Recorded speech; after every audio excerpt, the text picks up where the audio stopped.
Baik, perkenalkan nama saya Oka Prayoga dengan NIM E10522211041. Di sini saya akan melakukan atau membuat sebuah video presentasi dari makul Sosiologi Politik, yang dimana di sini saya mengambil bab 8 yaitu tentang demokrasi dan kebijakan publik.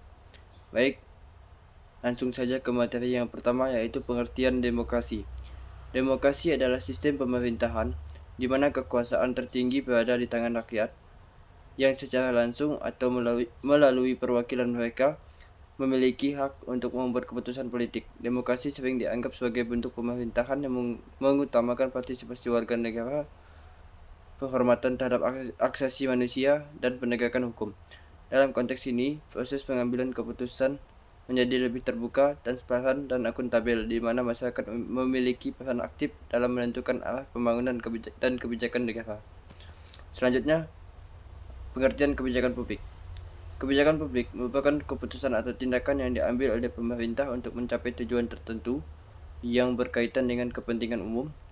Kebijakan publik mencakup berbagai bidang, seperti pendidikan, kesehatan, ekonomi, dan lingkungan, yang semuanya bertujuan untuk meningkatkan kesejahteraan masyarakat. Dalam demokrasi, kebijakan publik harus mencerminkan aspirasi dan kebutuhan rakyat yang diwakili oleh pejabat terpilih atau yang diperoleh melalui partisipasi langsung.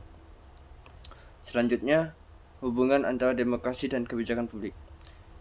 Hubungan antara demokrasi dan kebijakan publik sangat erat karena prinsip demokrasi menuntut kebijakan publik yang responsif dan berorientasi pada kepentingan rakyat.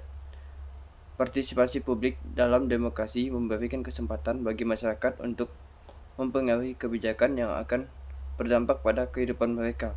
Selain itu, sistem demokrasi memungkinkan adanya mekanisme pengawasan terhadap implementasi kebijakan publik sehingga pejabat publik lebih bertanggung jawab dalam menjalankan kebijakan yang telah ditetapkan.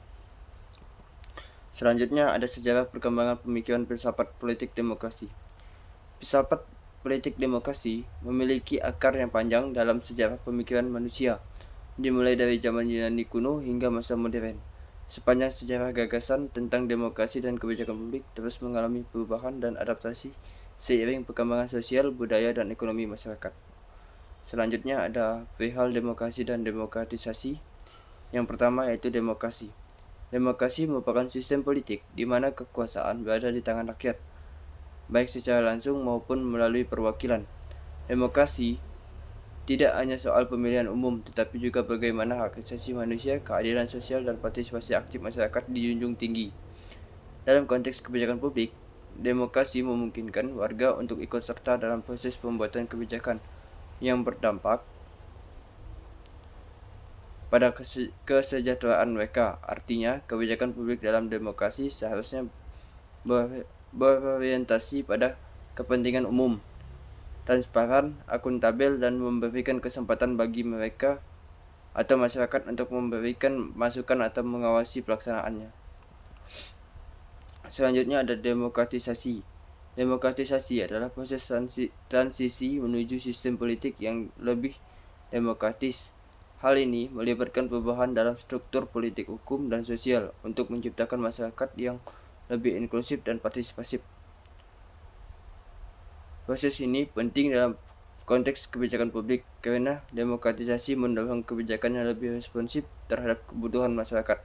Ketika demokratisasi berjalan dengan baik, kebijakan publik menjadi lebih inklusif, di mana berbagai kelompok masyarakat, terutama yang sebelumnya terpinggirkan, memiliki akses untuk menyampaikan aspirasi dan berpartisipasi dalam proses pembuatan kebijakan. Demokratisasi juga menuntut penguatan lembaga-lembaga pemerintahan yang dapat menjalankan kebijakan publik secara adil dan transparan, termasuk pengadilan, parlemen, dan institusi anti korupsi yang mampu mengawasi pelaksanaan kebijakan agar sesuai dengan prinsip demokrasi.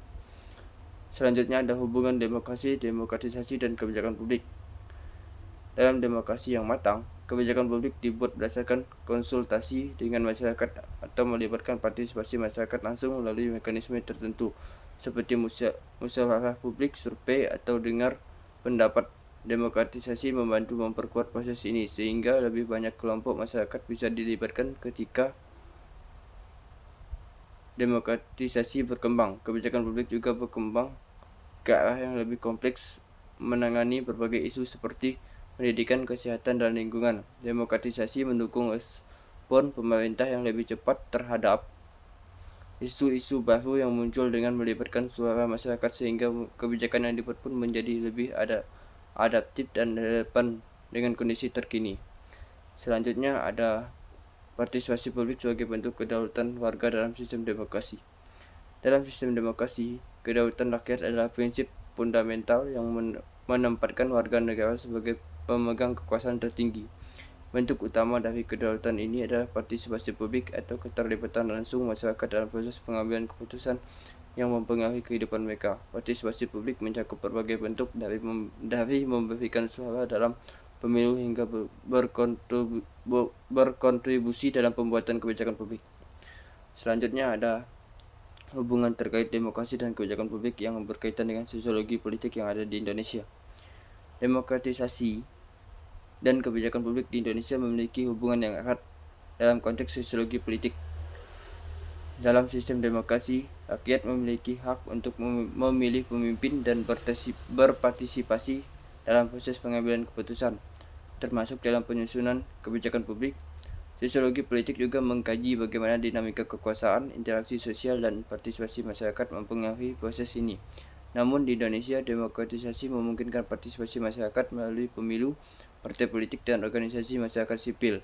Namun kebijakan publik yang dihasilkan seringkali mencerminkan kepentingan berbagai kelompok sosial yang dapat dipengaruhi oleh interaksi antara elit politik, kelompok masyarakat, dan tekanan global. Baik, sekian presentasi dari saya.